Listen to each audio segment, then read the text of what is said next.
ইয়াবা সেবন করে ধরা পড়ার পর পরিচয় গোপন রাখতে রংপুরের মাছুয়াপাড়ায় একই পরিবারের 4 জনকে হত্যা করে মুগ্ধ দাস ও সিদ্ধার্থ রায় নামের দুজন।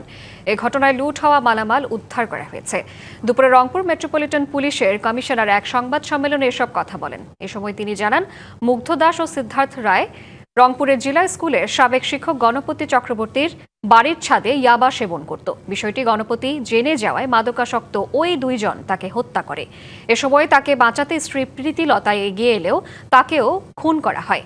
পরে ওই বাড়িতে থাকা গণপতির ছেলে প্রিয়ম ও মেয়ে প্রার্থীকেও হত্যা করা হয়।